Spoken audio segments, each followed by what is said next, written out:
Halo semuanya, selamat datang di penelusuran kita kali ini. Hari ini kita bakal jalan-jalan agak jauh nih, tapi bukan ke tempat fisik, melainkan ke dalam diri kita sendiri. Kita bakal ngebedah sebuah cetak biru kuno, semacam panduan luar biasa soal kekuatan sejati manusia yang jujur aja sering banget kita lupain di era modern ini. Siap? Yuk, kita mulai. Coba deh perhatiin dunia kita sekarang. Gila ya, semuanya serba cepet. Kita punya yang namanya kecerdasan buatan. Teknologi super ngebut yang bisa ngehubungin kita dari ujung dunia ke ujung lainnya dalam hitungan detik. Informasi? Wah, tanpa batas. Sampai-sampai ada mesin yang bisa mikir sendiri. Dan algoritma yang dengan gampangnya nebak kelakuan kita. Pokoknya semuanya kerasa super canggih. Tapi, pernah ngerasa nggak sih kadang ritme yang kayak roller coaster ini justru bikin kita kewalahan sendiri? Nah, disinilah letak anehnya. Fakta yang cukup bikin merinding adalah semakin maju dunia di sekitar kita, semakin banyak dari kita yang justru ngerasa kosong, kayak ada yang hilang gitu di dalam. Dan kekosongan ini ternyata ada harganya loh, harga yang mahal banget. Pelan-pelan kita mulai kehilangan ketenangan pikiran. Kepercayaan sama orang lain makin tipis. Banyak dari kita yang bahkan bingung nyari makna hidup, atau sekedar nyari arah buat diri sendiri. Imbasnya benar-benar nyata dan tragis. Hubungan jadi gampang retak, ikatan keluarga melemah, kejujuran berubah jadi barang langka, dan kita malah terbiasa hidup saling curiga satu sama lain. So, ini ngebawa kita ke satu pertanyaan yang lumayan nonjok. Kenapa peradaban modern yang sedemikian pinternya ini justru nyetak manusia-manusia yang rapuh? Ini paradoks banget kan? Coba kita tahan dulu pertanyaan ini di kepala, karena ternyata orang-orang di masa lalu udah lebih dulu nemuin penawarnya. Bagian pertama, rahasia para salaf, manusia biasa dengan hati yang luar biasa. Kita akan mundur sejenak ke masa lalu buat ngintip rahasia mereka. Ini bukan soal cerita kerajaan yang megah atau perang besar, tapi tentang kemurnian dan ketahanan batin yang sejati. Kalau didengar sekilas, kisah hidup mereka itu kelihatan sederhana banget. Tapi bayangin deh realitanya. Ada orang yang miskinnya minta ampun, tapi pas diuji, dia tetap milih jujur. Ada ulama besar yang dengan tulusnya maafin orang yang udah nyiksa dia abis-abisan. Terus ada orang-orang yang diam-diam ngasih sedekah di tengah malam tanpa ada yang tahu, sampai pemimpin yang malah gemetar ketakutan kalau harus ngambil hak rakyatnya. Maksudku ini bukan cuma dongeng masa lalu ya, ini tuh benar-benar cetak biru dari apa yang kita sebut sebagai jiwa yang unggul. Masuk ke bagian kedua, cetak biru jiwa yang unggul. Di sini kita bakal ngebedah benturan antara kontrol eksternal di dunia modern versus hati nurani internal dari para salaf. Perbedaannya tuh kerasa banget. Di dunia modern, kita kayaknya percaya banget kalau manusia itu harus dikontrol dari luar. Kita ngerasa butuh CCTV di mana-mana, hukum yang berlapis-lapis, pengawasan 24 jam, algoritma canggih, sampai ancaman hukuman biar orang nggak macam-macam. Tapi coba lihat cara para salaf. Mereka ngebangun sesuatu yang jauh lebih kuat, yaitu pengawasan dari dalam diri mereka sendiri. Mereka hidup dengan kesadaran penuh kalau Tuhan itu selalu ngeliat. Mereka digerakin sama hati nurani yang nggak bisa disogok, bahkan pas lagi sendirian di ruang gelap sekalipun. Ada satu prinsip mereka yang bunyinya kira-kira begini. Bukan nanya apa yang paling menguntungkan, tapi apa yang paling benar. Bayangin ada seorang pedadang zaman dulu. Dia lagi sendirian di tokonya. Nggak ada kamera, nggak ada satpam. Dia bisa aja nipu dikit buat dapat untung gede dan nggak bakal ada yang tahu. Tapi nggak, dia milih buat tetap jujur murni karena itu hal yang bener buat dilakuin. Sederhana tapi dalam banget kan? Bagian ketiga, membangun dari dalam keluar. Kita bakal lihat gimana karakter yang baik itu ternyata bisa ngebentuk semacam efek domino di masyarakat.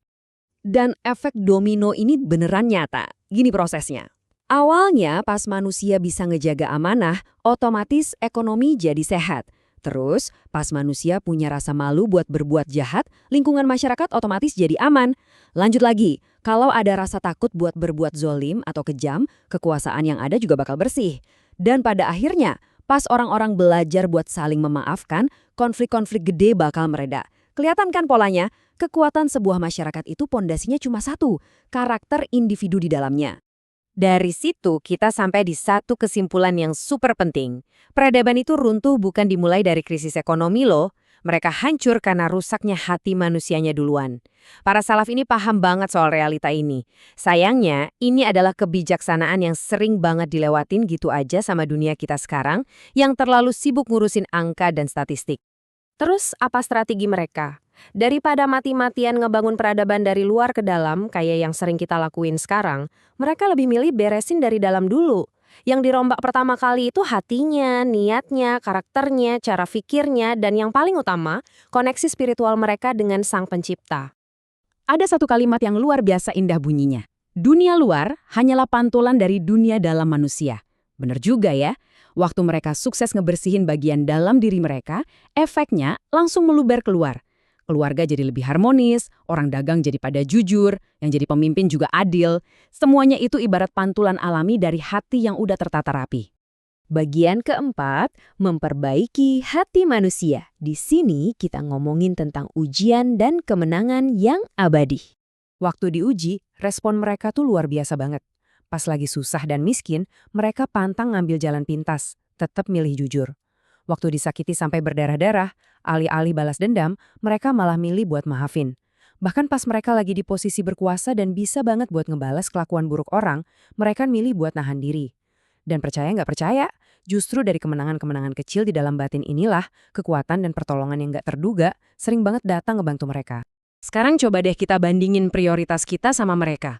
Di zaman sekarang, kita tuh berlomba-lomba ngejar skill, numpuk uang, adu produktivitas, sibuk poles personal branding, sampai ngejar popularitas. Kita terlalu fokus sama apa yang kelihatan di mata. Beda banget sama para salaf yang justru tanpa henti ngelatih keikhlasan, ngasah kesabaran, kejujuran, nahan ego, dan ngebersihin hati. Wah, ini dua dunia dengan kompas yang benar-benar berlawanan arah. Dan kenapa mereka milih jalan itu? Alasannya simpel tapi mematikan. Manusia yang gak mampu ngendaliin dirinya sendiri, pada akhirnya bakal dihancurin sama dirinya sendiri. Ini fakta keras yang gak bisa kita sangkal. Kalau kita cuma sibuk ngejar pencapaian luar, tapi ngebiarin jiwa kita kosong melompong, sebetulnya kita tuh lagi ngerakit bom waktu buat diri kita sendiri. Makanya, gak heran kalau kisah-kisah mereka tetap hidup dan nyambung banget sama kita biarpun udah ratusan tahun berlalu. Iya sih, dunia kita emang terus berubah. Teknologi kita melesat kenceng banget sampai kadang susah diikutin. Tapi tahu nggak apa yang nggak pernah berubah? Kebutuhan dasar kita sebagai manusia. Dari dulu sampai sekarang, kita tuh tetap butuh yang namanya makna hidup. Butuh ketenangan, butuh cinta, kejujuran yang tulus, rasa aman, dan pastinya harapan. Itu nggak akan pernah tergantikan oleh mesin secanggih apapun. Ada satu pesan kuno yang menurutku sangat menyentuh. Bunyinya gini, kalau kamu mau memperbaiki dunia, perbaikilah manusia. Kalau kamu mau memperbaiki manusia, perbaikilah hatinya. Wah, ini dalam banget. Ini kayak semacam panggilan buat kita semua untuk berhenti bentar dari layar gadget kita, ngaca sebentar, dan mulai beres-beres lagi apa yang ada di dalam dada kita. Jadi, kalau ada satu hal esensial yang bisa kita bawa pulang dari obrolan kita kali ini, mungkin ini. Peradaban itu nggak dibangun pertama kali oleh teknologi, tapi oleh kualitas jiwa manusia yang ngegunain teknologi itu. Secanggih apapun mainan kita di era modern ini, itu semua cuma bakal bawa kebaikan kalau dipegang sama jiwa-jiwa yang unggul. Nah, pertanyaannya buat kita renungin bareng hari ini, cetak biru seperti apa sih yang lagi kamu bangun di dalam dirimu sekarang? Terima kasih udah ngikutin penelusuran ini, dan sampai jumpa!